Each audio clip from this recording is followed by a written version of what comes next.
Hello, my name is Pittsburgh Pat, and I'm here with Marco Fossati. Marco, I met you on Facebook just a little while ago, and I saw that you have a Dungeons and Dragons channel, and I wanted to talk to you about that today. How are you today? Buonasera. Hi, Pat. Hi, Pat. Thank you for your invitation. Okay.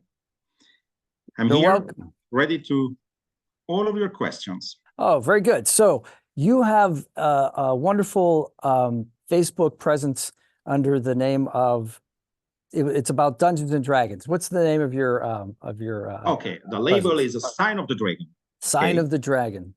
Sign of the Dragon was founded in September 2019.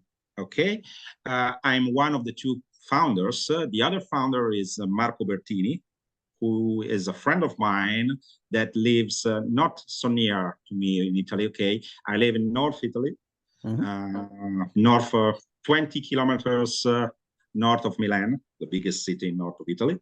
Okay, while he lived in Tuscany, in the center of Italy. Okay, near Florence in Viareggio, on the Tyrrhenian Sea. Actually, even he's a friend of mine. We've met each other only 2 times for not more than 2-3 hours. Okay, we met first time we met in 2022 after 3 years we've worked together.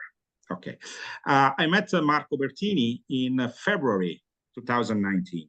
Okay, on the most important Italian Facebook page about Dungeons and Dragons. Okay, Marco had already published a volume on the dmsguild.com. Okay, it's a quite successful adventure. Its name is The Second Black Dawn.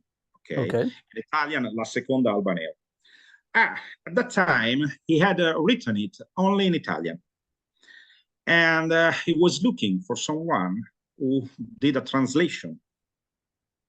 Okay, I don't know why, but I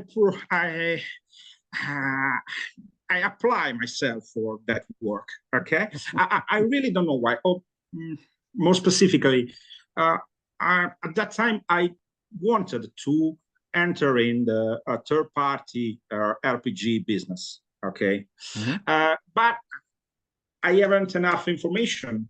I didn't know where to go, what to do. So I said to Marco Bertini, okay, I will translate for you for free. Okay, in English, there are more or less 50 pages. Okay, 50 pages on a Word document. I will translate it for free. Okay, that's a heck of an endeavor, I have to say. I've just been editing novels in my native language, and people charge a lot of money for that, and it's time consuming. I can't even imagine taking on a translation project like that. I did it for free because I wanted to know more about that word. Okay, and so when Marco sent me a copy of his work, it was awesome. Okay. The adventure is a good adventure, okay, but it was awesome on layout, on graphics, on images. It seems to me it looked like an official product. Okay, so I had already a lot of pages written. Okay. In Word about Dungeons and Dragons and other RPGs. But what stopped me to publish them was because I haven't skill in layout, in graphics, in editing and publishing. So I asked Marco, Marco, what do you think? I write directly in English because American or English language market is much more bigger than Italian market in RPGs. They are incomparable. Italian market is smaller than American or English language market. Sure. Very, very small. So I write directly in English, and you will take care of all other stuff. What do you think? We share expenses, we share revenues. What do you think? We'll create a label, sign of the dragon. Okay, what do you think? He accepted. We started on 7th September 2019 with our first product, Vault of Magic.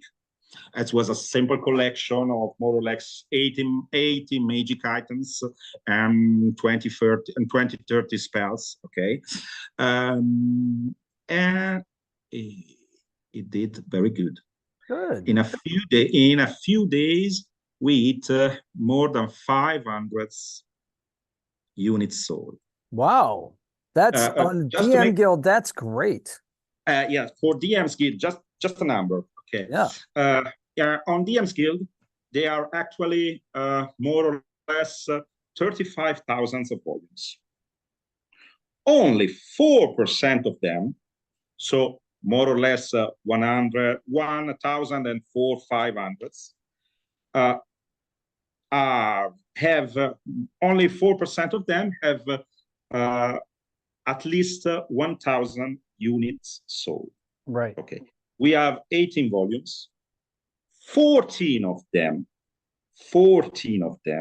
have at least 1,000 units sold. Fantastic. That's amazing.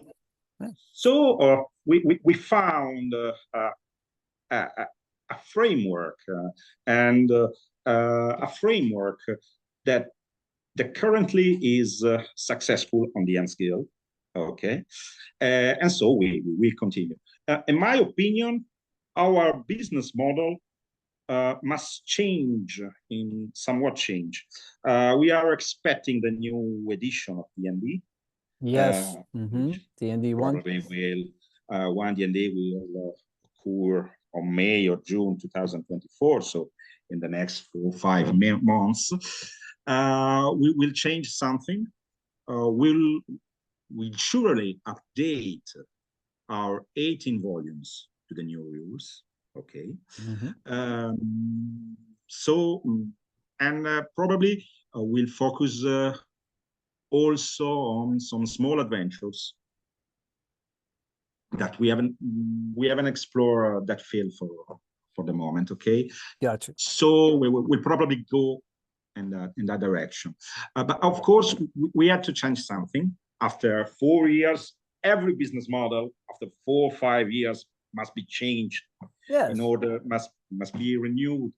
In order to keep continuing. Okay. In order to keep continuing be successful, we must change something. Well, now you have so much more experience. You can look at your business model with that experience specific to this particular way of publishing. And I wanted to say, like the DM's Guild, I've been very intrigued. I've writing background and written a novel and short stories, and I've been considering publishing something on DM's Guild. It's excellent. I think that the viewers of this particular podcast would love to know more about that process, because I think a lot of them are players who might want to do this someday. Is it something you would encourage for everyone, or is it a big obstacle, do you think? Okay. I will give you a couple of advices, counsels for your public. Sure. First thing, you're not good at everything. There's something you are good at, but there's also something you are not good at. So find someone to share the burden. Find someone to share the activities. Find someone who will take care of the things you are not able, or the things you don't like, and focus only on the things you are good at. Only on the things you like. When we started with Marco, we never met. We met on Facebook. We chat only by messages using Messenger or WhatsApp. WhatsApp in Italy, it's much more. Yeah, common. WhatsApp is wonderful for international Okay. communications as well. I know in America, in USA, FaceTime or Snapchat are more used. In Italy, WhatsApp is the most used application. We only chat through messages. We never make a phone call. Okay.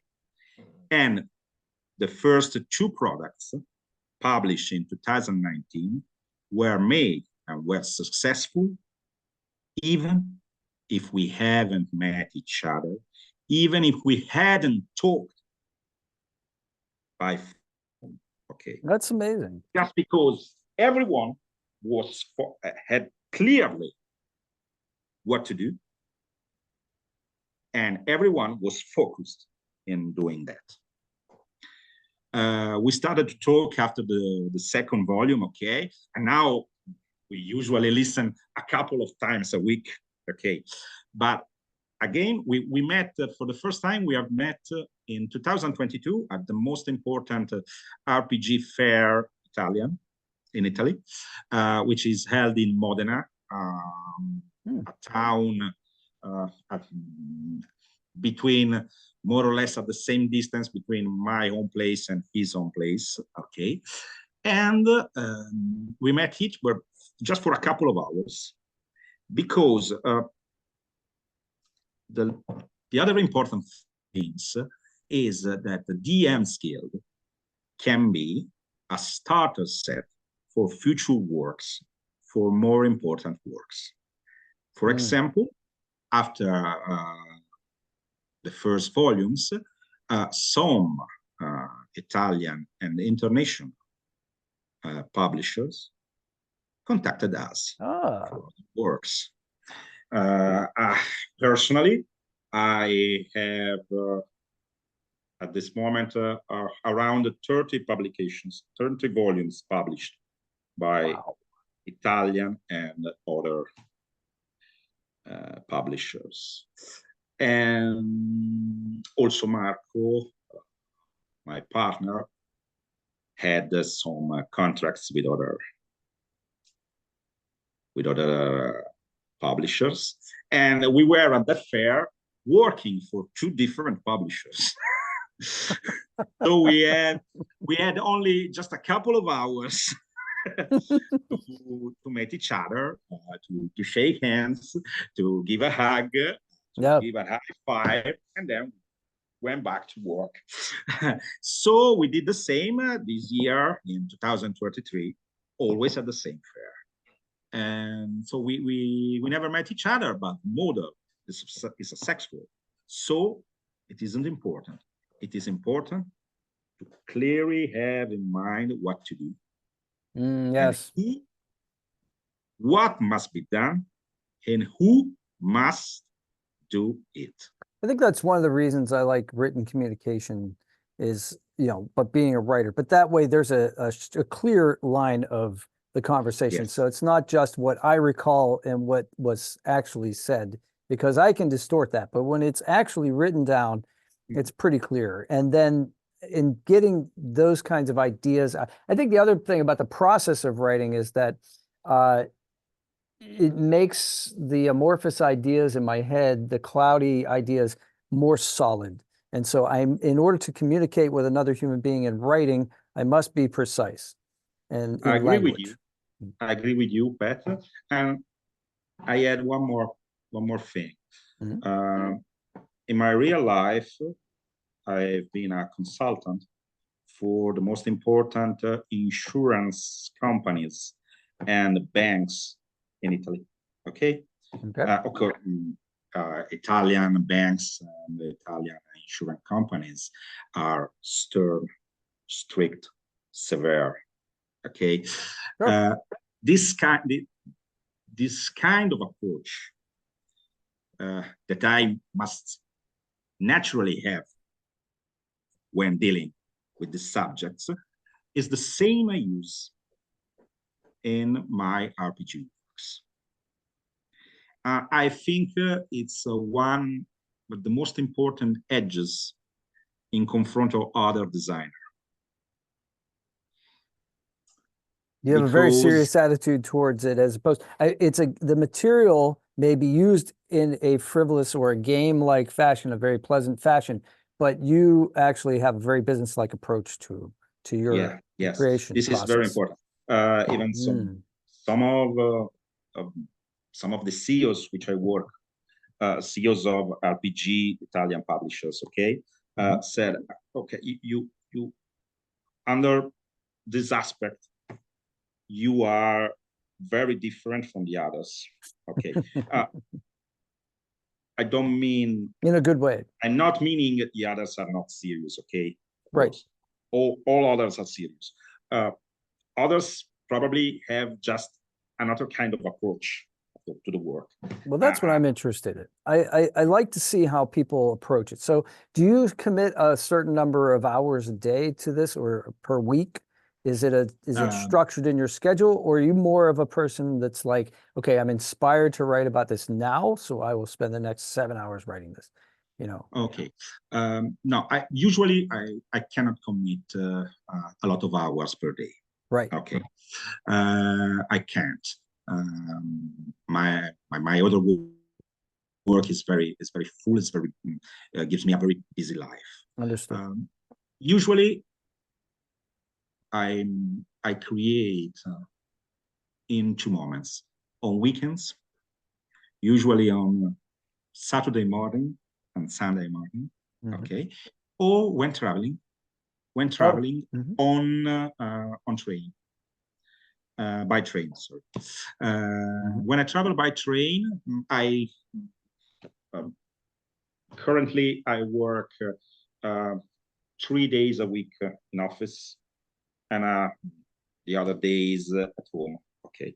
When I go to office, I take the train. It usually takes 45 or 50 minutes to reach my office.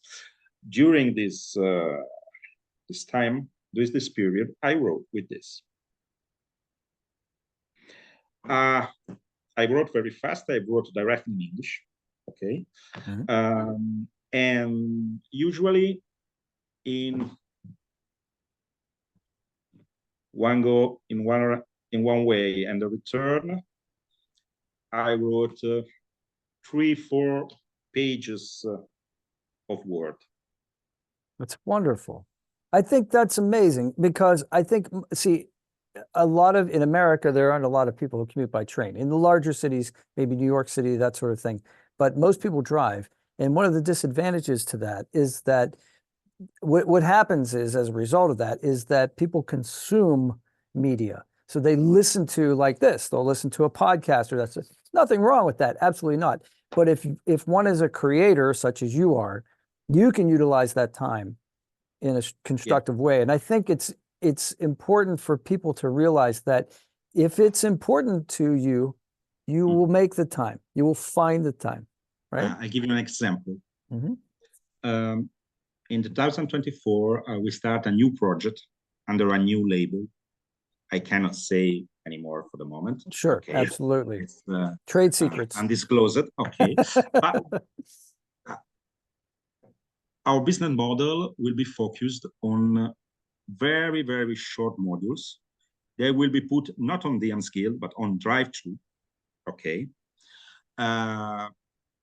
Because they will be agnostic system, okay? So they can be used with every fantasy game system. Gotcha. Dungeons and Dragons to Warhammer to an OSR, everything. Excellent. Okay. I have already written 35 of this volume in less than 2 months, only by traveling on train. Wow, that's fantastic. You are prolific. But you're focused too. Like, you know what you want to do, and now you have a kind of a system, and that's yours, and you've invented, and now you can do that. That's you've streamlined the process for yourself. Yes. The other two guys that are in this project started to say to me, stop it. Marco, stop it. You're making us look bad. Sure, sure. In fact, I have already written as much modules for the first 2 years of our editorial program. Fantastic. Oh, that's wonderful. This is awesome. You've given me some inspiration now. I love to write and I need to write some more. This is the reason that I do this podcast, to meet people like this and to share that kind of inspiration. If I can add one more thing. By all means. Another important thing is, for me, is to have a deadline. Yes. Okay. So if I know that I must deliver within 7 days, I will deliver within 7 days. Mm-hmm. If I know if I must deliver within 1 month, I will deliver in 1 month. That's the reason why one of the reasons why I've started the Patreon. Because on the Patreon, I'm obliged to my patrons. I've written that I will give them at least one exclusive RPG content a week, at least one a week. Wow. And one full adventure a month. That's impressive. So now I have a deadline. So now I must write. So all of those links for the Patreon, for your existing work, and how to keep posted for the future work will be in the description box of this video. And that's inspirational. So tell me, before, we talk about, how did you get into Dungeons and Dragons? Why Dungeons and Dragons? And by the way, is my audience going to ask, is it, what's the word? Is it called Draghi Soteriani or no? How's it called? No. The name is always Dungeons and Dragons on DnD. Okay, gotcha. Okay. It was never translated. I don't recall if in the 80s was ever translated. Way back then, but yeah. I always call it Dungeons and Dragons even when I was a kid. Okay. You'll be surprised. The first RPG I played wasn't Dungeons and Dragons. Okay. I always liked to read. Okay. I always liked reading. When I was a kid, more or less 10, 11 years old. Okay. It was 1988, 1989. Okay. On every Sunday afternoon, my parents wanted to go to Milan. In Italy, is very diffused to take a walk in the center of the city. They call it passeggiata. Passeggiata. Yes, just a walk. Nice look clothes, at the shops, look at the people. Okay, I hate it. It's boring. My wife and I did this yesterday. I don't like it. It's boring. And for me, it's a waste of time. Yeah. Okay. And when I was a kid, I always told to my parents, no, I stay at home. I prefer to stay at home to play video games. And we quarreled. We had a struggle. We struggled about it. They said I was too young to stay at home alone. Okay. So they corrupted me because I like reading. They told me, oh, I will buy you a book in the most important bookstore of the center of Milan. So I went with them, and I discovered the game books of Lone Wolf by Joe Dever. Fantastic. Okay. And every week, they bought me a game book every week. And this was called Lone Wolf, you said? Lone Wolf. Lone Wolf. Lone Wolf. Never heard about it? I haven't. Oh, okay. Game. Joe Dever, who wrote it in, was inspired by Dungeons and Dragons. Okay, he started to play Dungeons and Dragons in the 70s, and at the beginning of the 80s, he started to write the game books of Lone Wolf. I think it's the best. The Lone Wolf series is the most famous series of game books. Okay. Okay. After some weeks, I bought all the volumes from the series. So the following week, I went to the bookstore, and I couldn't buy another Lone Wolf books because there wasn't. And I took another one.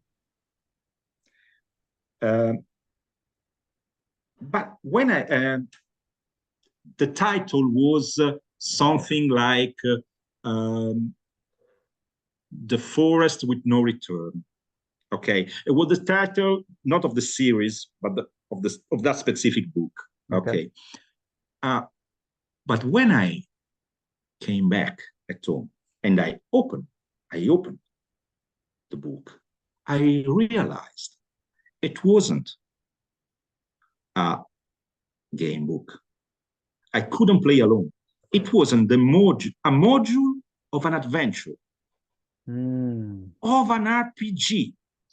And the name of the RPG is a German RPG.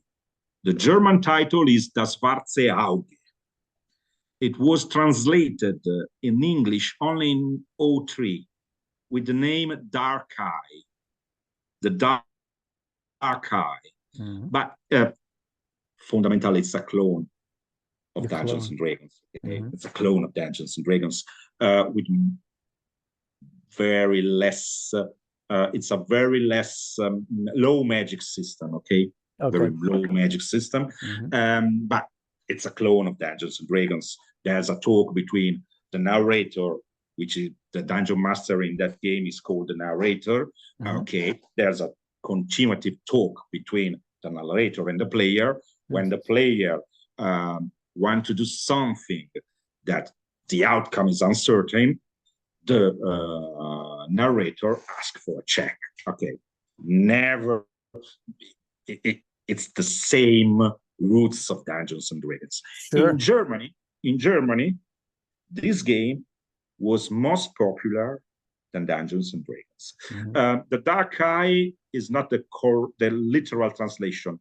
Literally, it would be a look in the darkness. Okay, Das Schwarze Auge, or Uno Sguardo nel buio. So I realized I couldn't play alone. So I asked my father to buy, and also I realized there were needed rules not included in that book. Right. This is just a module. So I asked my father to buy me the rule book of that game. And at the beginning, so he did me on the next Christmas. At the beginning, I played with my little sister. I forced her to be the player, and I'm the narrator. Okay. After a couple of years, I went to high school. Okay. And then I met a couple of schoolmates that were in a DnD group where the older brother of one of them was the dungeon master. So I started each week. They lived in another town near Milan. I took the train and I go to them and play Dungeons and Dragons. After a couple of years, I created a gaming group here in my hometown. I as the DM, but we played classic DnD, so BECMI. Okay, in the first with my schoolmates. Then with my group created in my own town, we started play the second edition of Patches Dungeons and Dragons. Gotcha. Okay, and we play it. We have been playing it more or less until 2010, I think. That's great. Yes, Continuously for almost. I played with them. Okay, I played with also other people in Milan and around. Then I have a moment of stop because first thing, I worked for some years in another city in Rome, and there I haven't met anyone who played Dungeons and Dragons or other RPGs. Okay, because also in the 90s and the first year of the century, I tried a lot of other RPGs. Then in 2010, I remained alone with my son of 2 years old. So I was focused for 4 or 5 years in growing my son. Then in 2014, 2015, I casually found that there was a new edition of D&D, the 5th edition of D&D. Yes. I downloaded the SRD, okay, the free SRD. Yeah. And I like it. I like it. I like it much more than 3rd edition. It's simpler. Simpler, okay. It's more it's friendlier to new players, I think. Yes. Yeah, I like 5th edition a lot. I called my old friends, my old gaming group, and we started play again. We bought the first adventure, Horde of the Dragon Queen. I just ran it. Yeah. Okay. And we played it. We bought the original manuals, the Player's Handbook, the Dungeon Master Guide, and the Monster Manual, and the Order of the Dragon Queen, and we started playing. Then I started to. I joined the most important Italian Facebook group. Okay, and I started asking things, replying to posts, making posts, etc. And more or less a couple of years after, I began to hold small groups of Adventurers League. Okay, I met her. I like the organized play or the concept of sharing campaign idea. I like a lot because every week you can play with different players. Yes. You can play with different DMs. Yes. And it's very, very funny. It's fresh. Fresh and a lot of fun. And To play alone is good. Yeah. To play with some people is better. Yes. To play with a lot of people is even much better. Yes. Yes. And especially if you were the dungeon master. So I've been in Adventure League now for going on a year. I'm similar to you. I played in high school, a little bit in college, and then there was a hiatus. And then when D&D 5e came out, friends of ours got together and we did that. And then there was a break there as well because one had a child. And so he had to like commit to that, and that's fine. But now with Adventure League, we play every other week and 3 times a month. And I'm usually the dungeon master. What's great about that is when you create a scenario, which I do, I will run the modules, but I'll run them in my way. I have extra elements in there, that I'll throw in there because that way, if somebody's has already played that module, I have something new and unexpected for them. But what's good about that is you get to try out your material on a different audience all the time and see what works and what doesn't work. And a lot of times what I think is funny isn't funny, or I have to revise it and make it better. Or if I think adventure is tough and then they find a way around it, Now I have to do something else. And it keeps my mind working. I think that's what I like about the new players, So, however, in Italy, Adventurers League isn't so diffused like in America, okay, like in USA. Mm. It's very less important. Mm. I think that's two reasons. First reason, Adventurers League model is based on the concept of stores. You Yes. go to a store, Yes. you will find a DM, which very often is also paid by the same store. Oh, you we're not try paid. the game, okay? Okay. We're not paid. I've been talking with other American, some of the Chicago areas or the Indianapolis area. They are paid, but I think it's good for them. It's local agreement with the stores, okay? But you go in a store, there is a DM who runs an adventure for you, okay? And then if you like it, you buy the book, you buy the dice, you buy the minis, you buy. Okay. In Italy, there's no capillary diffusion of stores dedicated to RPGs. Stores are few and stores are small.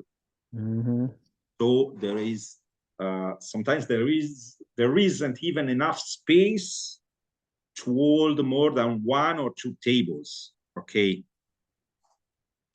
Second one, if you read Adventurers League modules, they are straight linear. So this is the goal, this is the mission. Let's go and do the mission. Okay. That's fine. But that's the American way of thinking. Italians like a lot to speak, to tell their stories, and to tell the stories to others. The first time we had Adventurers League, I was the organizer, we had a problem with the 4 or 5 DMs. After 2 hours, they haven't finished the first chapter yet. Because I don't remember exactly which adventure it was, but just for example, if an Adventurers League adventurer says we must enter in a dragon's lair and kill the dragon, you as American will pack your weapons, your gear, and we go to the dragon's lairs and kill that dragon. We Italian, we start thinking, but why the dragon has become evil? But why we can kill? Okay, that's the huge difference. So, what I worked with the DMs, with people who wanted to DM, is to focus them on the goal and on the mission of that adventure. So yeah, you have to have I've found that a time limit is a ticking clock is useful. So either one of the party members is poisoned and has to find like a cure for that, or that's an old trope, or like something, something like that. The town will be burned, the army is advancing. Something terrible is going to happen if you don't get it done now, Otherwise, yeah, they can sit around the tavern and talk about their past adventures all the time. Although I have to tell you, this Thursday, I'm running an adventure, which is that they meet in a tavern. And there's a contest to tell about their best adventure, and whoever tells the best story wins. And then we'll reenact the adventure out on the playing table. But I think I would love to run for a party of Italians, because I think what I enjoy about Dungeons and Dragons is the storytelling, is the original contributive storytelling, and how it's different every time depending on who's at the table. Yes. For example, the first trick I told them was take off the prologue. The party already, all party members already know each other. They have just met, they have just received their Marching orders. Their marching orders, and they Mm-hmm. are in front of the first obstacle, the first enemy. That's a good point. Start in combat. If you start in combat, that makes a big difference. Yeah, because that way you also find out what each other's abilities are. You can talk about it later. You can talk about your backstory later, but let's find out what this druid can do. Let's find out what this wizard can do. Let's look at the fighter, see what his armor class is. Like, that's a really good suggestion. I like that. Actually, I'm not running Adventurers League Adventure modules anymore. Mm-hmm. Okay, I'm still part of organized play. I went every Friday, which is the most important center of RPG associationism in Italy. Okay, which is a municipal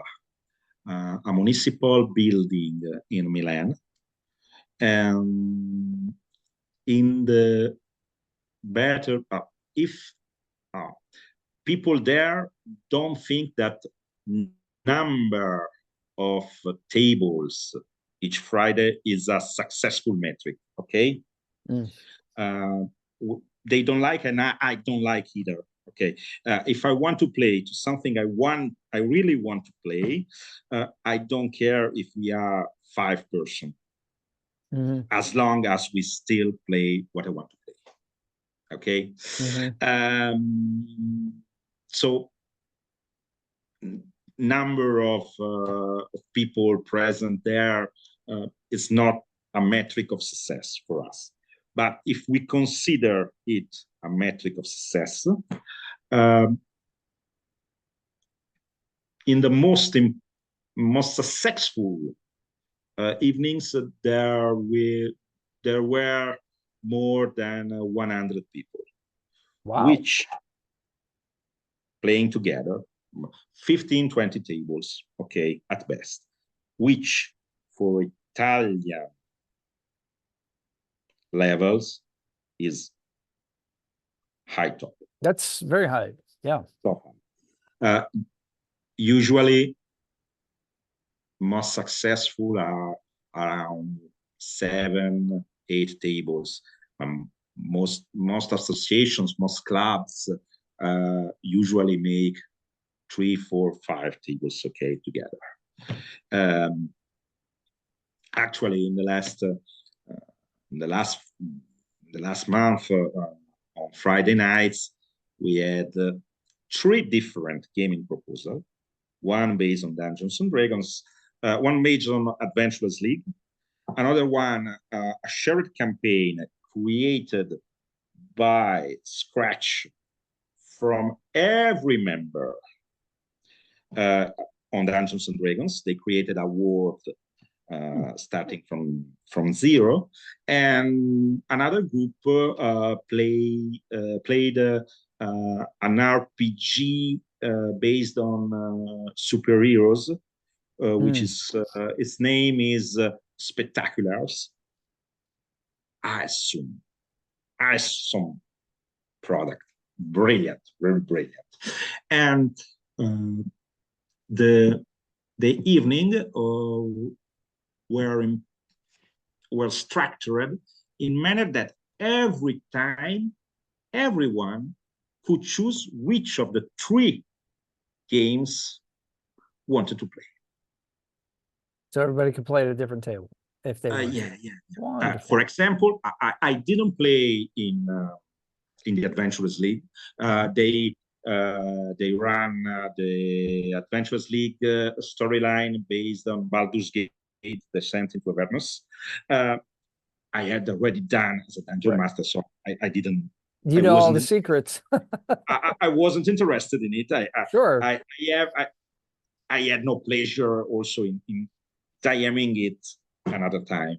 Right. So I played a couple of evenings. I played at Supernatural. Another couple of evenings I played in the other DnD campaign, and I personally appreciated a lot this formula. Okay, And if you add up all the tables, you ended more or less around 10 or 12 tables. Gotcha. So what Again, what character class did you play?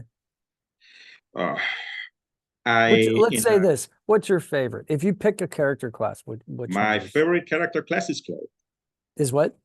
Cleric. Cleric. Yeah, clerics are amazing. Yeah. Cleric. I'm a pious man, so cleric is mine. I'm a bard. I'm a bard. I like the jack of all trades aspect to the bard. So that's but in the DnD campaign, I made a simple fighter, okay, because I wanted to play something straight, solid, and simple. It's fun playing fighters. You know what to do. Your job is to kill, and that's it. And you just do it efficiently. Yeah, absolutely. Although sometimes I'll throw paladin in there because I like to have that, like you said, that pious element into it. And there's a little bit of a goal, a mission. I have a purpose. I'm not just slaughtering beasts for no reason. I have a backstory. I have a reason for it. And you can do that with a fighter as well, but I find that there's more structure for me mentally when I play as a paladin. So if I must choose my favorite class, that would be definitely the cleric. Cleric. Yeah, clerics do a lot of fun stuff, no doubt. Bard in 5th edition is one of my favorite too. Okay. What is it? Bard. Bard. Yeah. Bard is one of my favorite. Bard's fun. Yeah, they're fun to play act. Okay. I think Bard has a real big problem of consistency. If you assume that the Bard use the primeval song, the primeval is like the hero songs of the Lord of the Rings. Right. Okay, to use its magic, how can it possible that Elvis the wizard don't know it? Sure, the wizard spends years poring over ancient texts in order to learn the knowledge, the arcane knowledge, and the bard just and then magic. I think it's magic fluty. If I just for example, the DnD world created in that campaign, we decided not to have bards because they weren't consistent to the world we were creating. That's what's wonderful about Dungeons and Dragons. You can modify it. You can modify that model. You can have high magic. You can have low magic. You can have rare magic. You can have magic everywhere. It could be like Eberron, where it's just everybody has feather fall because you're on these high towers and you're walking across these steel beams, basically these catwalks. And so, of course, everybody has magic. Otherwise, you'd fall to your death.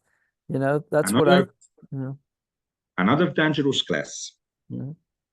It's warlock. Yeah. Why dangerous? Okay. Always not only by the mechanical side. Okay. Warlock, it's wonderful. I as a sign of the dragon, I also created a specific volume of warlocks and patrons. Okay. So I like the warlock as a class, as a mechanical class, but it is dangerous. Warlock is a dangerous tool for every DM. Why? My opinion, Pat. Always in my opinion. Yeah, tell me. Okay. The warlock is too tentative for the DM. Why? The DM will always use the patron of the warlock as an engine of the story. I see. And by doing so, the warlock character will become the protagonist of the story of the table. And the other characters will be only its companions. Yep. This is the reason why the warlock is dangerous. It's unbalanced, sure. It makes for an unbalanced story. Yeah. The risk to unbalance the story, good, Pat. The risk to unbalance the story is very high. I give you an example. Well, if you're writing a novel, that's fantastic. But if you're playing with 5 other people, everybody wants to be part of the story, and you want to make that as equal as possible. If you can, it's never going to be 100% equal, but you want everybody at the table to have a turn and to be their hero of their part of the story. I'll give you an example. On August, I went to another city in the center of Italy, Fabriano. It's a small town, but they held a con much visited by many people from every part of Italy. Okay, I have made some friends there, so each year I go there. I take 4 or 5 days and go there. The con lasts 4 days. Okay, from Thursday to Sunday. From the last Thursday to the last Sunday of August. I had a game as a player, okay, in a game system created by an Italian creator, RPG designer. There in I never met him personally, but I have met him on social. I had some brief chats with him, and the first time I was there and I played at this table. Okay, the system is very different from Dungeons and Dragons. It's much more like a PBTA. Okay, powered by the apocalypse. And was a good system, and we had an adventure.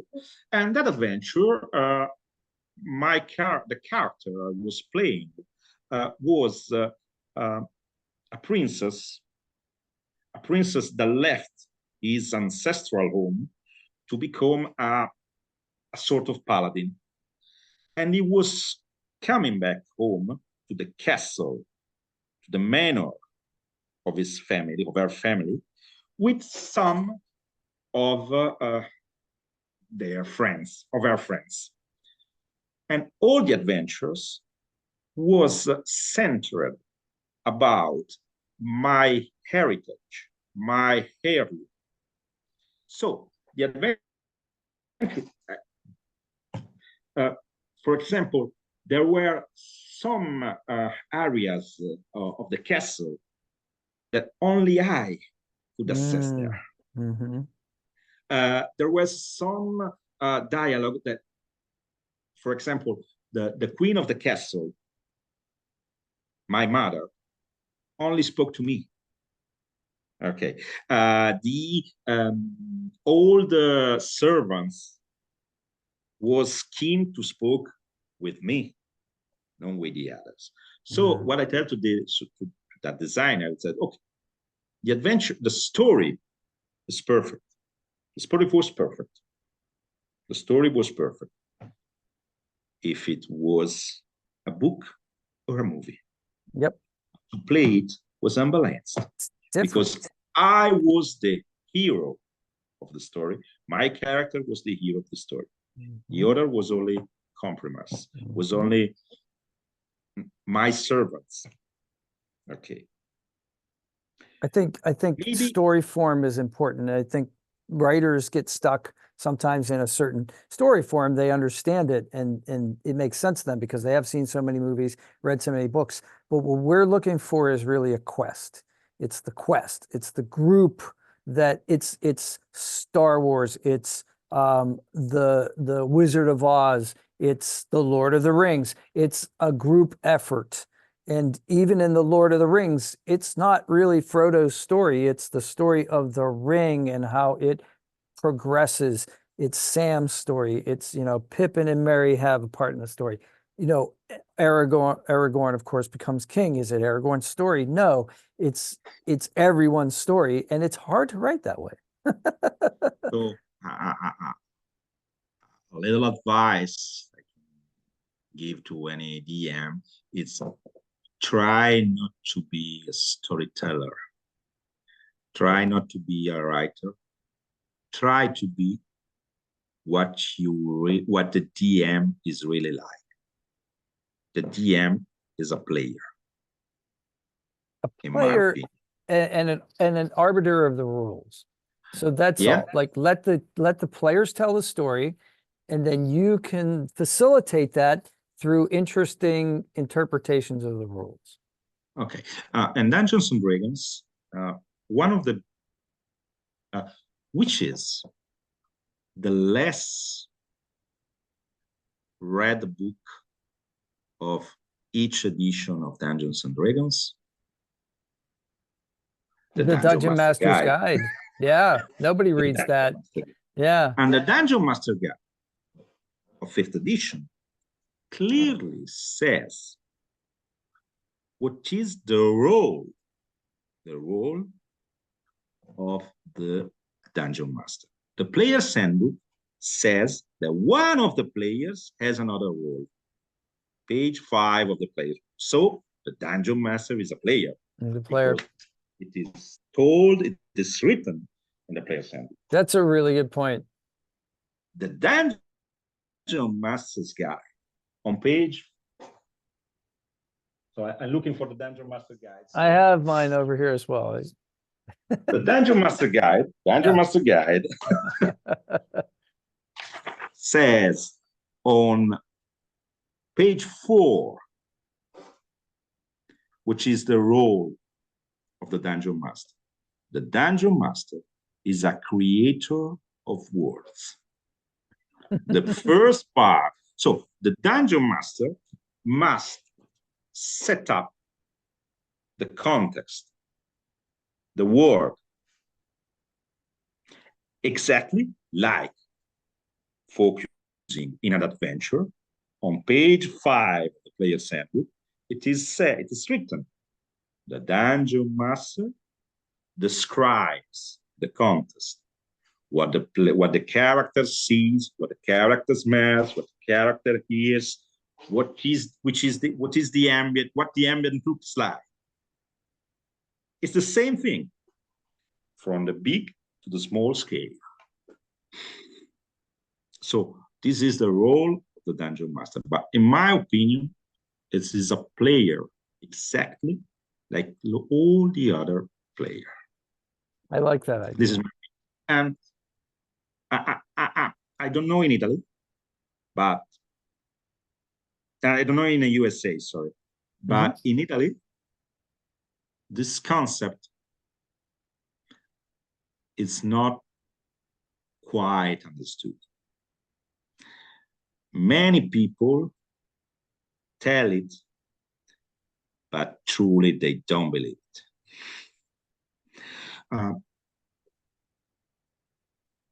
For me, DMing or GMing is not a service. When I was young, I believed it was a service.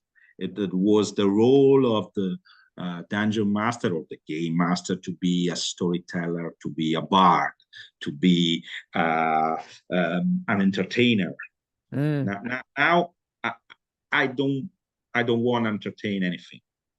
I just want to play with others. and this concept, I really don't know if in USA this concept is diffused or, but if I say like, so can I make some names on your, okay.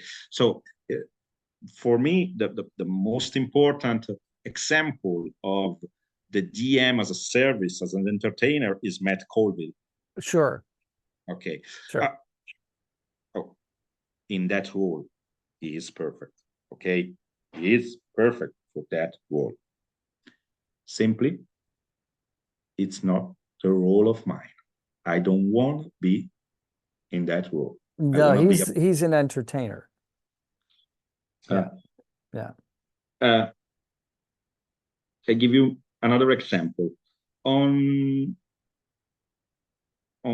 June 2023, we had a con.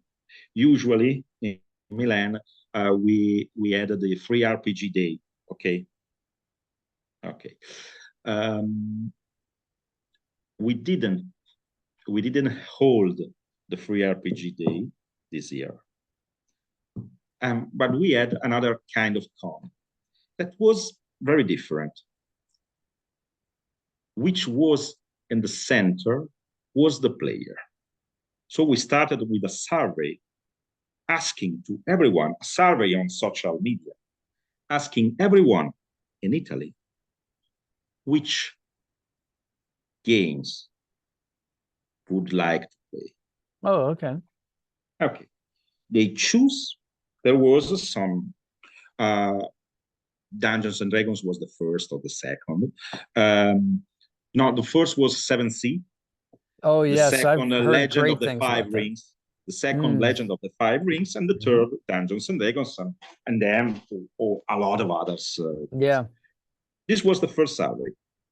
Then we had a call, not for masters, like usually when you make a con, you make a call for masters. That Sure.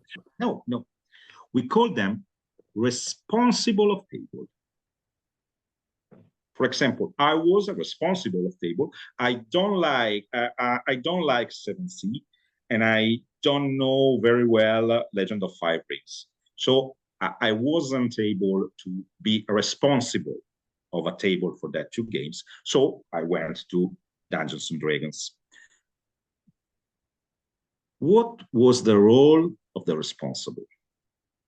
The responsible has in charge to prepare everything to play a game, a session of that game. So, for example, I created 4 character sheets, okay? One fighter, one mage, one wizard, one cleric, and one rogue, okay? 3rd level. I brought a copy of Dungeon Master's Guide, Player's Handbook, Monster Handbook, Monster Manual. I brought dice, pencils, rubbers. I brought 10 possible maps of dungeons. And then I asked the player, the other player, who wants to be the dungeon master? Oh, nice. Everyone can be. Let's try. I'm here. I will guide you in the first 20, 30 minutes to create a dungeon, a simple dungeon based on one of the maps you like more. Okay. I will help you to create some traps, some monsters. Okay. Yeah. Using the tables in the Dungeon Master Guide. Okay. And then you run the game and then be one of the players. This was too hard for many people. At my table, everyone refused. So I was forced to be the Dungeon Master. Otherwise, we couldn't play.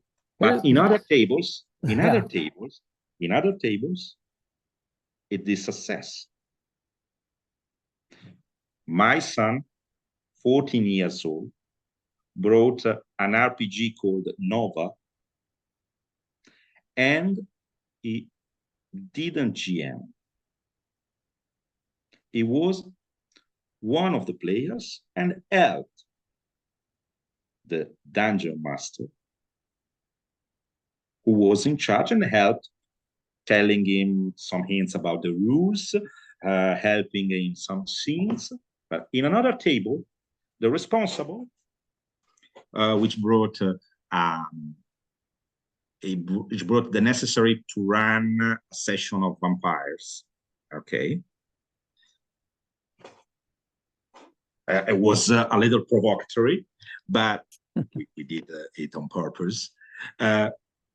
Left all the things that asked to the other players. Do you know vampires? One said, I know vampires. I've been playing it for a lot of years. I think I am a good GM. Good.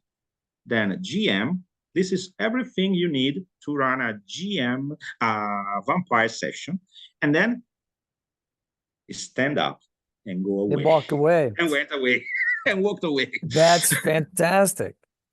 So I have to tell you, that's wonderful. I taught a summer camp this past year, 2023, for the first time, and taught kids that were 9, 10, and 11 years old how to play Dungeons and Dragons. I gave them an example the first day. We had 5 days. The first day, I ran them through a scenario. I didn't even give them character sheets. I just said, you're in a supermarket. The manager says, they're back. What's back? You hear a buzzing noise. There was a giant insect and they had to do something about the giant insect, and they could have done it any way they wanted to. Of course, they were boys, they killed it. But they could have opened a window and let it out, but they killed, that's what they did. Anyway, yes. The second day I did another scenario, and then the third, fourth, and fifth days, they ran their own. I had them make a dungeon on the second day. I had them draw a dungeon on the second day. And on the third, fourth, and fifth days, they all ran each other's dungeons. They all ran their own dungeon for each other. And I just stood and watched because I wanted them to learn how to play the game once they left the camp. Yeah, once I wasn't there. So they could play with their brothers, sisters, friends. That's what I thought my job was at that camp. And I did it again in the fall at 2 different after school programs, and got paid both times. And which is wonderful. And I think that older players, adults, could use that we could do that like you just did at that con. That's a wonderful idea. And I think it's important because I think it's, for myself, I learn by doing, right? Yeah. So when you come up against an obstacle, you have a question. Okay, we have a question. How do we do this? Okay, great. Okay, let's read the books. Let's read the books. Let's find out together. And let's find out.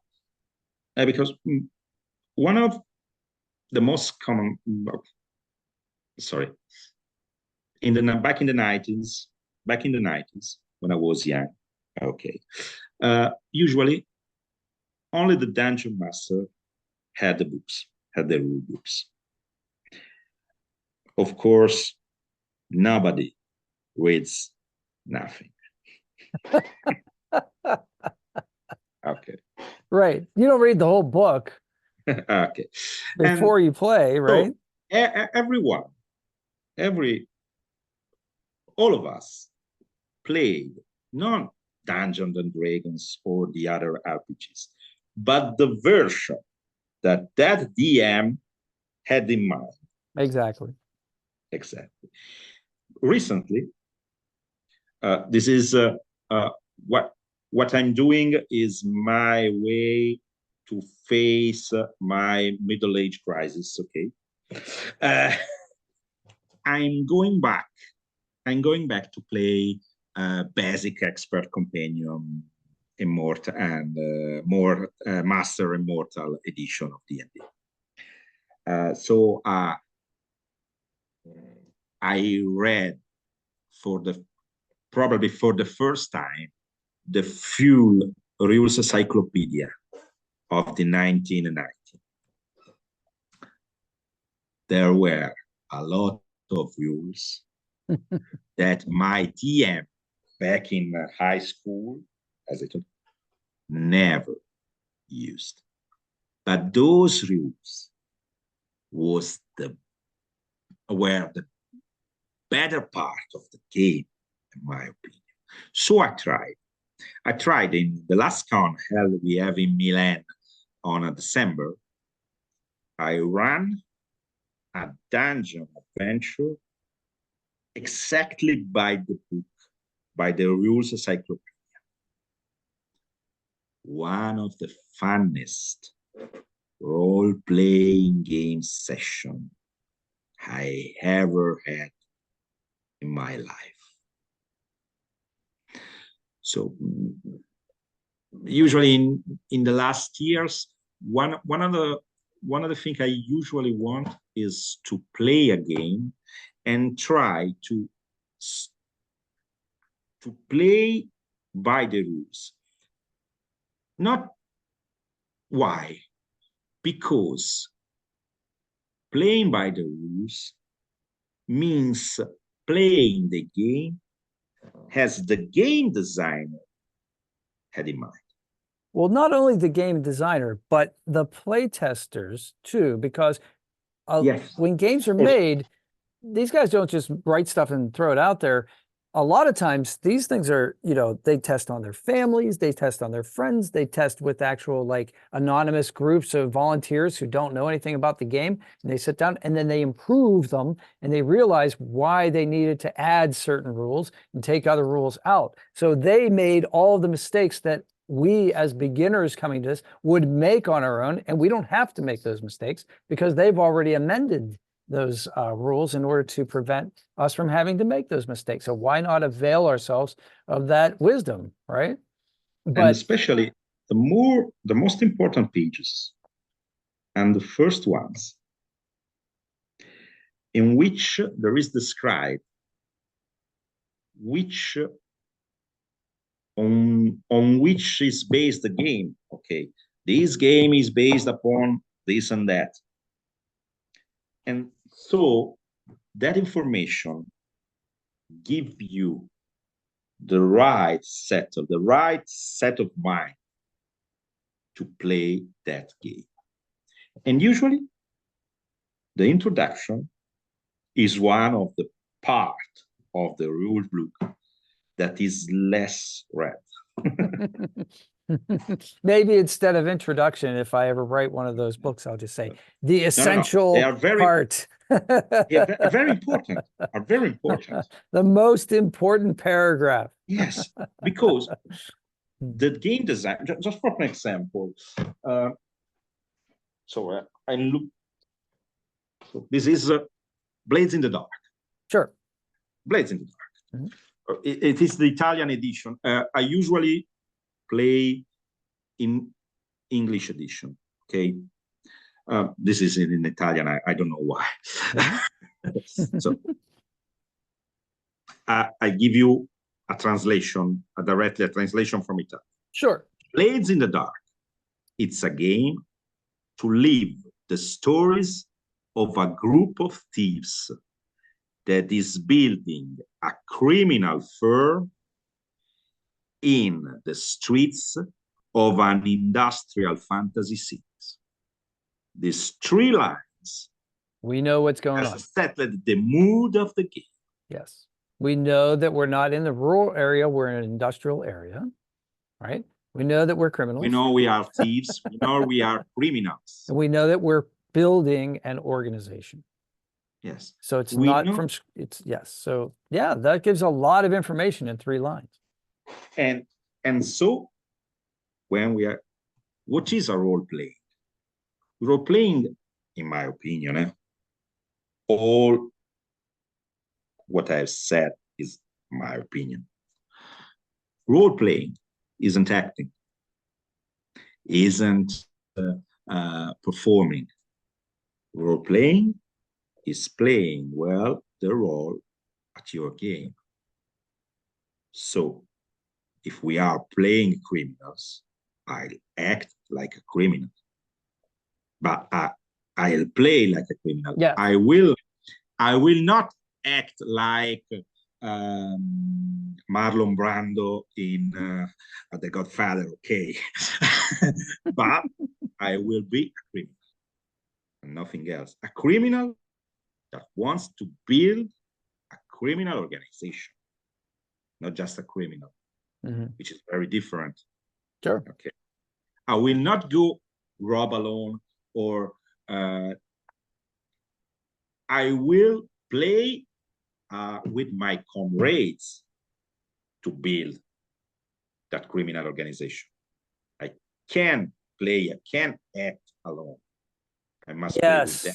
Yes, and I think that's one of the things that Adventure League does right, is that all of the rewards in a D&D Adventure League adventure are shared at the end. They're not shared. Everybody gets the same thing at the end, right? And what that does is that promotes, that eliminates the rivalry that can happen in groups where you try to backstab or somebody tries to pickpocket another player. Yes. You don't have any of that. So this teaches the basic idea of the group. You know, the group goal is paramount. Now you can have all those fun little adventures in your homebrew. They're a blast. But I think it's important for new players to realize that, you know, this is a goal-oriented objective, and each of you has a part to play in it, and an important part to play in it. And I think that's emphasized by that. Yeah. Usually I say at the beginning to newbie players, it's a cooperative game. Cooperative. That's right. It's cooperative. For me, it's a cooperative storytelling game, and you get to decide which way this story goes. Yes. You know, within certain parameters. I love the sandbox, but there's a limit to the sandbox. I can only prepare so much, you know. But as my depth as a DM and my experience becomes better, then I have a bigger and bigger sandbox, because I can say, well, I can pull this in from this adventure that I ran 3 weeks ago, and, you know, and throw that at them and see how they handle that. So it's, yeah. Yes. Well, Marco, I've had a wonderful time with you. We went far further than I thought we were going to, and hopefully we can do this again sometime. Absolutely wonderful. Whenever you want, Pat. It's fantastic. Very, very nice to speak with you. Oh, thank you. And my Italian, I'm learning Italian, so maybe I can practice that with you a little bit. I can say things like noi siamo gli uomini. I can say things like that now. But you know, io bevo l'acqua. But I'll get better, and maybe I'll get some dungeon-like terms in there as well. I think you have a good pronunciation. Surely better than mine in English. Okay. I don't know about that, but your English is impeccable. And your knowledge of Dungeons and Dragons is obviously extensive, and you're a prolific writer, and we want to reward that by putting all of the links that people can obtain your stuff with. And I, for one, am definitely going to take a look at your Patreon page. I'm amazed that you've set such a high bar for yourself, giving people original content once a week and additional content once a month. That's far more ambitious than I would be. For the base level. Yeah. For the base level, this is what I promise for my patrons at the base level. Wow, that's really a value. There are 4 levels. Go and see. There are 4 levels. Oh yeah. This is the base level, the entry level. Fantastic. All right. Well, is there anything else you want to say before we go? I want to thank you, and I hope to meet you again very soon. Absolutely. Thank you. And thank everybody for watching, and buona notte and happy adventures out there. Okay. Okay. Good night. Good night.